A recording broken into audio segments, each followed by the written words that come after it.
Atenção! O episódio a seguir contém um relato intenso e emocionalmente perturbador. Embora esta obra siga os princípios éticos e científicos do Protocolo Servus, algumas passagens podem causar desconforto e não são recomendadas para menores de 16 anos. O que você vai ouvir não é violência gratuita.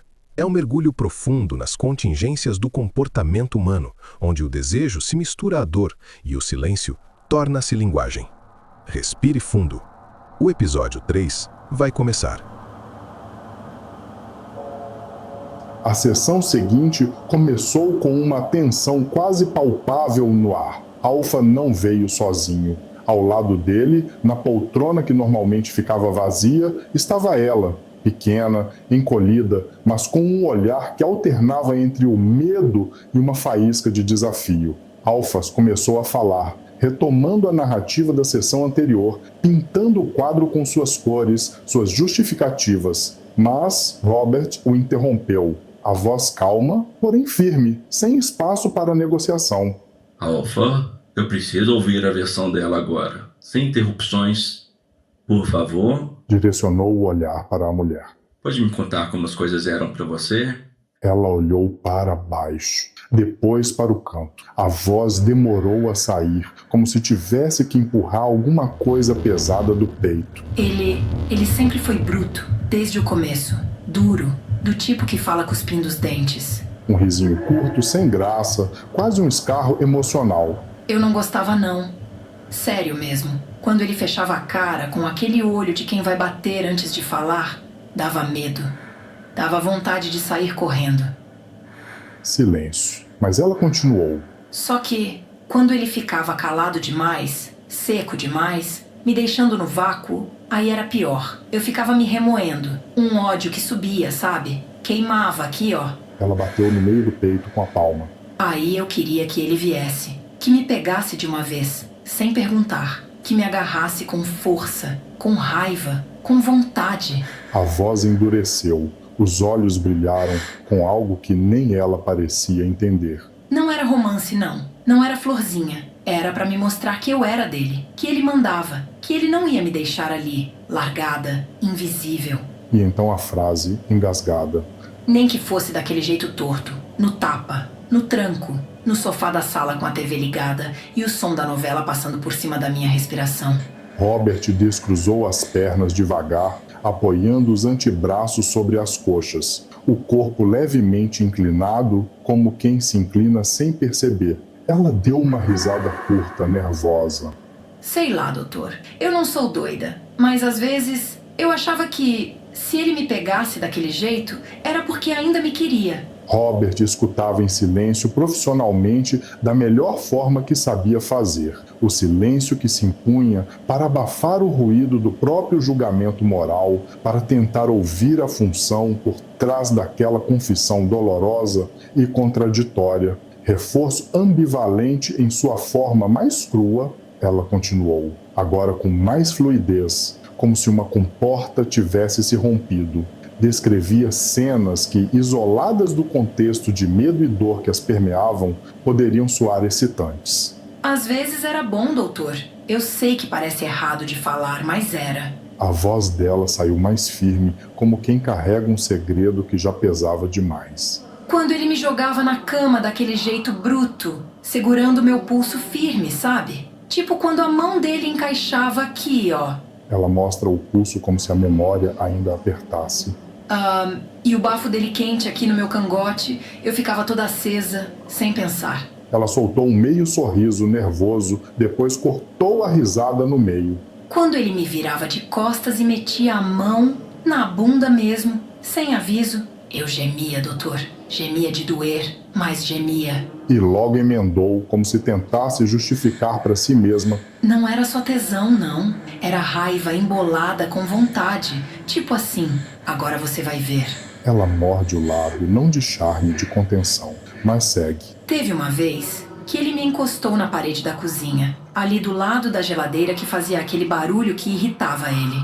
Eu lembro porque ela tremia junto com a gente. E o armário? Aquele armário torto que ele dizia que ia arrumar e nunca arrumou. Tava aberto, batendo. Os olhos dela se perdem por um segundo, mas voltam. Me pegou ali mesmo, de pé, sem tirar nada. Só baixou minha calcinha, me prensou ali e foi. Ela respira fundo, mais lenta agora. Eu gritava baixinho, mordia o ombro dele, puxava o cabelo. Parecia que se eu gritasse alto, ele parava. E eu não queria que ele parasse. Pausa. Era bruto, mas era o jeito dele mostrar que ainda me queria. Outra pausa, mais pesada. E eu queria. Eu queria me sentir comida, feita, amassada. Nem que fosse daquele jeito que vem junto com a dor. Ditas com outra entonação, com um brilho diferente nos olhos, aquelas palavras poderiam ter saído das páginas de qualquer best-seller erótico de banca de jornal.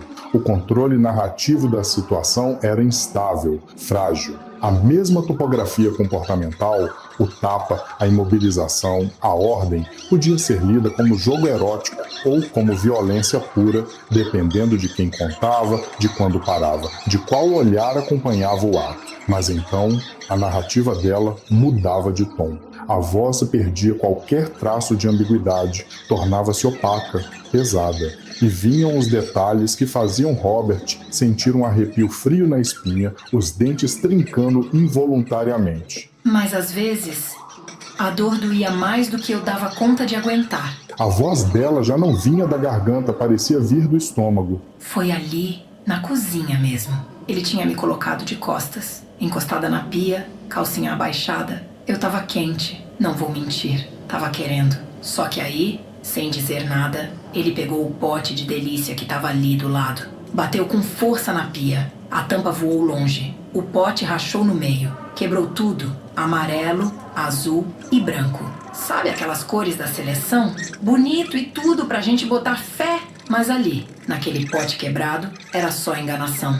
Enfiou a mão, saiu com ela cheia daquela margarina amarela, toda melequenta, e tuchou em mim como se eu fosse carne de churrasco. O resto ele esfregou nele mesmo e foi, como se fosse o camisa 10. E eu, o campo. E enfiou tudo, de uma vez, por trás, sem olhar, sem dizer nada. Eu gritei. Gritei mesmo. Tentei sair. Tentei puxar a calcinha, mas ele é mais forte. Falei, para!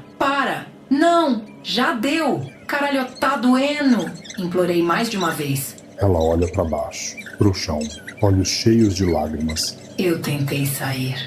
Ele me segurou mais forte, a mão no meu rosto, me apertando. Um tremor percorre seu corpo, mas é raiva, não só medo. E eu lá, tentando puxar a calcinha pra cima, e ele puxando mais ainda pra baixo, como se eu fosse coisa dele, como se meu cu fosse lugar de punir. Alfa continuava em silêncio, mas o corpo não. Ele apertou o encosto da poltrona com a força de quem ainda tenta conter o mundo entre os dedos. Mas o mundo já escapava e escorria, em forma líquida, da testa até o maxilar. A outra mão subia devagar, trêmula, como quem procura no próprio corpo algo que silencie. O mindinho, reduzido a um cotoco roído, encontrou abrigo entre os dentes. Mordeu, primeiro com a delicadeza de um hábito envergonhado, depois com a urgência animalesca de quem mastiga o que sobrou de si. Queratina, fibra, culpa? A voz ensaiou um rugido, subiu pela garganta como fera cega, mas esbarrou no olhar de Robert e estancou. Por um instante, o tempo se suspendeu entre os dois homens. De um lado, o analista que via sem julgar. Do outro, o macho que encolhia exposto. Alfa engoliu. Engoliu a voz, o dedo e o medo surdo de parecer pequeno demais diante de um homem que não precisava rugir. E sob o gesto compulsivo, quase grotesco, o que se mastigava era a última tentativa de conter a mulher que à frente desfiava, palavra por palavra, o desmonte de sua autoridade. Robert recostou-se, o tronco ainda tenso. Seus olhos se moveram brevemente para Alfa, depois voltaram para ela. Não falou nada. E eu ali, bati minha cara na parede da cozinha, eu olhei o pote quebrado na pia, e ele metendo, forte sem dó, e eu chorando. E ele olhando, me vendo, sabendo. Mas continuava duro com aquele olho dele, como se eu fosse um cachorro. Acho que nem cachorro passa por isso. Pausa. Eu comecei a chorar muito. Sabe aquele choro que dói, que escorre pelo nariz? Tava assim, e ele via. Ele via. Ela ergue o rosto, agora os olhos colados em Robert. Ele me via. Sabia que não era mais tesão. Mas ele não parava. Me segurava forte ali com a cara encostada na parede da cozinha, cheia de gordura velha. E eu parada, sentindo ele meter na minha bunda, enquanto minha testa batia no rejunte estourado da cerâmica. Aquela quina quebrada me cortou. Eu só pensava, vai acabar logo. Vai acabar logo. Vai acabar logo. Silêncio. E acabou, mas não do jeito certo. Acabou quando ele quis. Silêncio de novo. Um silêncio pesado, sujo, como a cozinha onde tudo aconteceu. Ele se afastou, puxando o zíper, e me deixou ali, calcinha na canela. Um riso nervoso escapa, mas morre antes de nascer. Depois ainda falou que eu tinha gostado, que gemi, que se eu não quisesse, eu tinha gritado de verdade. Mas como é que a gente grita, doutor? Que grito que ele queria escutar? Quem vai escutar meus gritos?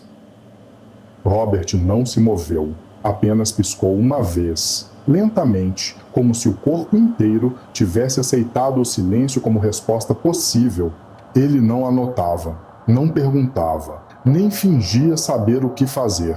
Alfa permanecia imóvel, ou quase. O tronco ereto demais para ser natural, como se sustentado por uma rigidez artificial. As mãos, ora sobre os joelhos, ora subindo até a boca, hesitavam entre o gesto aprendido da compostura e o impulso bruto do colapso. Quando enfim se aquietaram sobre as pernas, os polegares não cessaram. Roçavam-se num atrito nervoso, insistente, como quem tenta raspar da pele um incômodo que já é de dentro. Era um corpo que se reorganizava à força, sem forma, sem saída, sem voz. O som da rua vazava por uma fresta na janela, o motor de um caminhão, longe, engasgando.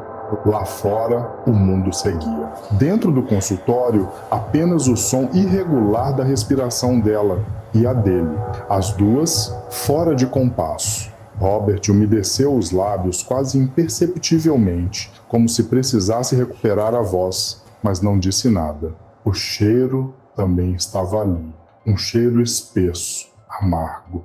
O medo, quando contado em voz alta, tinha gosto e odor. Aquele ponto nebuloso onde qualquer vestígio de pacto, mesmo um pacto disfuncional e perigoso, se desfazia completamente. E o que restava era apenas a imposição unilateral da força, a anulação do outro. O que começara como um problema do casal, uma dinâmica complexa e arriscada de busca por intensidade, transformava-se inequivocamente em abuso. Uma fantasia talvez compartilhada em seus contornos iniciais, mas que se tornara um pesadelo unilateral por absoluta falta de estrutura, de limites, de escuta. O que em um momento era erotismo distorcido virava trauma indelével no momento seguinte. Robert sentiu-se num campo minado. A ciência exigia análise funcional, a descrição fria das contingências, mas a humanidade daquela dor exposta ali, crua, sem verniz, clamava por algo mais. Ele tentava encaixar aquilo nos modelos que conhecia. Tentava nomear o fenômeno com a linguagem da análise do comportamento, mas sentia as ferramentas escaparem. Era reforço intermitente que deixava a resposta tão resistente à extinção, mesmo na presença de punição brutal, um ciclo perverso de extinção parcial da segurança, seguido por uma recuperação espontânea da esperança, ou da submissão quando a calmaria voltava. As perguntas técnicas surgiam, mas pareciam insuficientes, quase estéreis diante da complexidade daquele sofrimento. Ou seria algo mais fundamental? Era só o corpo dela, o organismo, tentando desesperadamente dar algum sentido à violência, usando as únicas ferramentas que tinha, a busca por conexão, a erotização da intensidade, a tentativa de controlar minimamente o caos através da provocação e falhando miseravelmente, ali sentado entre os dois, ouvindo os estilhaços de uma relação que era ao mesmo tempo desejo e destruição, Robert percebeu dolorosamente os limites de sua própria compreensão. Havia algo ali que a ciência comportamental, como ele a conhecia, ainda não conseguia nomear ou abarcar completamente. Uma zona cinzenta onde a fantasia se desintegrava em abuso e o reforço se confundia com a própria sobrevivência psíquica. Você acabou de ouvir Protocolo Servos. Toda quinta-feira, às 8 horas da noite, o audiobook continua.